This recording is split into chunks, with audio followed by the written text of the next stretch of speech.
Ninth class के student friend के chapter 16.2 के क्वेश्चन नंबर 3 के 5 में दिया हुआ है।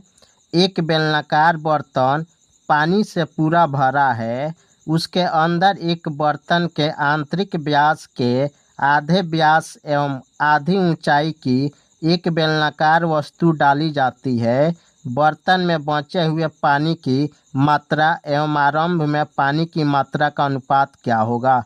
यह क्वेश्चन ऑब्जेक्टिव है, लेकिन जब आप इसको सब्जेक्टिव के हिसाब से एक बार बना करके समझ जाइएगा तो ऑब्जेक्टिव में बहुत जल्दी आप सॉल्व कर सकते हैं। तो आइए सब्जेक्टिव के अनुसार इस क्वेश्चन को हम लोग समझ करके बनाएंगे। इस क्वेश्चन को सॉल्व करने के लिए सबसे पहले हम आकृति के द्वारा आपको समझाने का प्रयास कर रहे हैं। इस क्वेश्चन में सबसे पहले हम एक आकृति को बनाते हैं बेलन का।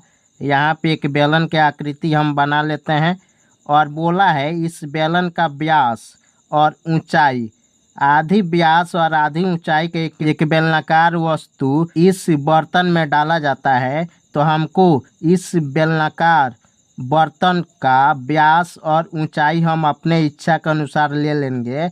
ऐसा लेंगे जिसको हम आसानी से आधा कर सकते हैं। जैसे मान लेते हैं कि यह जो व्यास है, यह व्यास जो ए बी व्यास है, सी डी व्यास है। तो व्यास हम मान लेते हैं कि 6 सेंटीमीटर, व्यास को 6 सेंटीमीटर मान लिए और ऊंचाई को 8 सेंटीमीटर मान लेते हैं। क्योंकि 6 इसलिए माने हैं कि 6 का आधा 3 हो जाएगा, 8 माने हैं कि 8 का आधा 4 हो जाएगा। आप अपने इच्छा के अनुसार 2 4 भी ले सकते हैं, 10 12 भी ले सकते हैं। यानी ऐसा लेना है संख्या जिसका आधा हम आसानी से कर सकते हैं। तो यहाँ पे ऊंचाई मालूम चल गया हमको अपने अनुसार कि 8 सेंटीमीटर हो गया और व्यास डी मालूम चल गया 6 सेंटीमीटर। अब यहाँ पे देखिए बोला है इस ऊंचाई के आधी ऊंचाई का। अब पुनः एक और ठोस बेलनाकार वस्तु को हम बनाते हैं। तो यह एक ठोस बेलनाकार वस्तु हो गया जिसकी ऊंचाई इस बेलन की ऊंचाई की आधी ऊंचाई है। इसका ऊंचाई हम 8 सेंटीमीटर माने हैं, तो इसका ऊंचाई एच का मान हो जाएगा 4 सेंटीमीटर। और व्यास बोला है इसके व्यास का आधा व्यास, इसका व्यास 6 सेंटीमीटर माने हैं, तो इसका व्यास हम हो जाएगा 3 सेंटीमीटर। यानी डी का मान आ गया 3 सेंटीमीटर। तो यहाँ पे जब डी का मान 3 सेंटीमीटर आ गया तो आर का मान निकाल लीजिए, डी/2 होता है यानी 3/2 सेंटीमीटर। इसका आर का मान निकाल लीजिए 6/2 बराबर 3 सेंटीमीटर। यहाँ पे बड़ा बेलनाकार बर्तन है तो इसके लिए H1 ऊंचाई मान लेते हैं और त्रिज्या को R1 मान लेते हैं। H1 और R1 इसलिए मानेंगे क्योंकि यह अलग बेलनाकार ठोस वस्तु हो गया, इसमें भी त्रिज्या और ऊंचाई है। तो अलग अलग त्रिज्या और ऊंचाई को दर्शाने के लिए हम अलग अलग नामों से लिखते हैं। बर्तन में बचे हुए पानी की मात्रा एवं आरंभ के पानी की मात्रा का अनुपात क्या होगा। बचे हुए पानी की मात्रा यानी इस वस्तु को इसमें डालेंगे तो इसमें कितना पानी की मात्रा बचेगा उसका अनुपात, और इसमें पहले से कितना पानी है इसका अनुपात बताना है। तो सबसे पहले हम निकाल लेते हैं कि इस ठोस बेलनाकार वस्तु में कितना पानी पहले से है। तो पानी की मात्रा निकालने के लिए हमको आयतन निकालना पड़ेगा। तो इस बेलनाकार वस्तु का आयतन हो जाएगा πr²h। इसके लिए R1 का इस्तेमाल किए हैं और ऊंचाई के लिए H1 का इस्तेमाल किए हैं।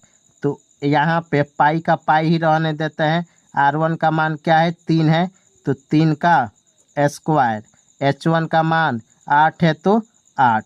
अब यहाँ पे 3 का स्क्वायर 9, 9 8 72, 72 पाई इसका आयतन आ गया। अब इस ठोस बेलनाकार वस्तु का आयतन निकालेंगे तो इसका आयतन हो जाएगा πr²h। पाई का पाई ही रहेगा, आर का मान 3/2 है तो 3/2 का स्क्वायर, एच का मान 4 है। तो अब देखिए तो पाई 3 का स्क्वायर 9 और 2 का स्क्वायर 4 गुणे 4, 4 से 4 कट गया यानी 9 पाई। इसका आयतन आ गया 9 पाई। अब देखिए यहाँ पे इस ठोस बेलनाकार वस्तु का आयतन आ गया 9 पाई, 9 पाई आ गया, और इसका आयतन आ गया 72 पाई, 72 पाई। तो पहले से इसमें पानी की मात्रा 72 पाई है। सेंटीमीटर में ही इसकी मात्रा हम निकाल देते हैं, क्योंकि अनुपात बताना है तो अनुपात आप किसी भी मात्रा में ले सकते हैं, तो हम इसको सेंटीमीटर के ही मात्रा में लेंगे।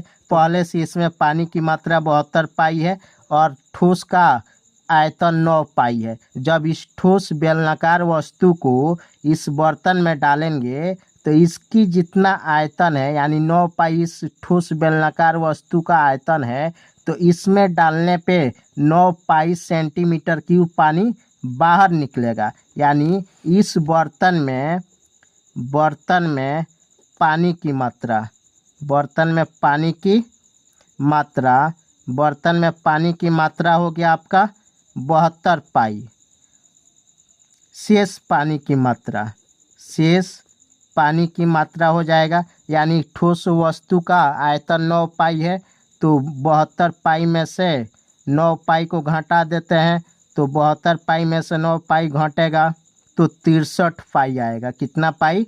63 पाई। यानी पहले बर्तन में पानी की मात्रा 72 पाई है, और जब ठोस बेलनाकार वस्तु को डाला गया तब पानी की मात्रा 63 पाई बचा।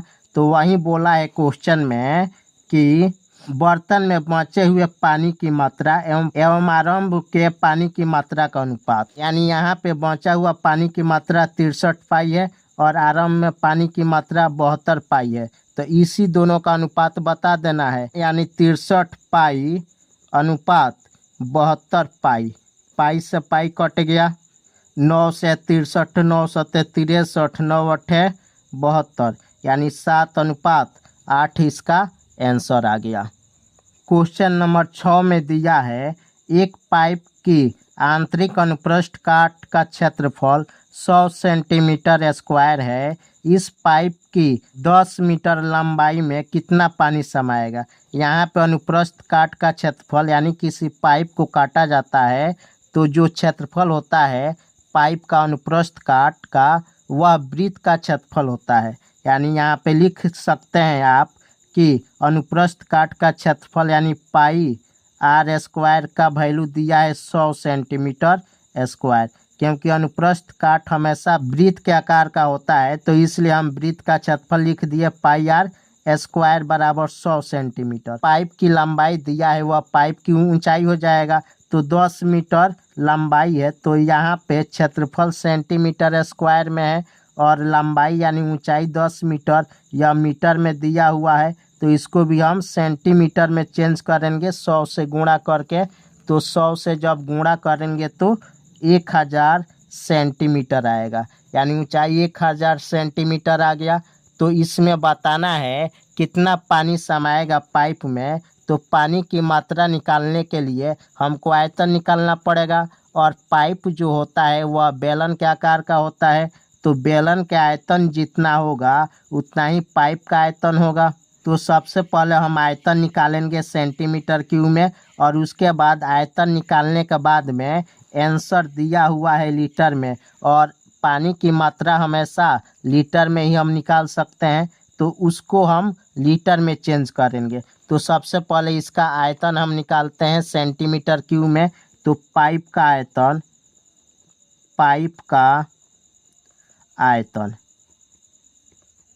आयतन हो जाएगा पाई आर स्क्वायर एच। तो पाई आर स्क्वायर का मान यहाँ पे 100 दिया है, तो इसके जगह पे 100 लिख लेंगे, और ऊंचाई का वैल्यू यहाँ पे 1000 मिला है, तो ऊंचाई के जगह पे 1000 लिखेंगे। तो अब यहाँ पे गुणा करेंगे तो 1 पर 5 जीरो हो जाएगा, 1 पर 5 जीरो, इतना सेंटीमीटर क्यूब आयतन प्राप्त हुआ। तो पाइप का आयतन नहीं बताना है, हमको बताना है पानी की मात्रा। तो पाइप के आयतन के बराबर ही पानी की मात्रा होगा, केवल यहाँ पे आपको सेंटीमीटर क्यूब को लीटर में बदल देना है। तो आप जानते होइएगा कि 1000 सेंटीमीटर क्यूब बराबर 1 लीटर होता है, तो इस सेंटीमीटर क्यूब को हमको लीटर में चेंज करना है। तो 1000 से भाग करेंगे तो 3 गो जीरो से 3 गो जीरो कटेगा, तो बचेगा 100, यानी 100 लीटर। इस बेलनाकार पाइप में 100 लीटर पानी समाएगा। यही इसका आंसर होगा। तो ऑप्शन यहाँ पे दिया होगा 100 लीटर दिया है, तो ऑप्शन सी इसका आंसर होगा।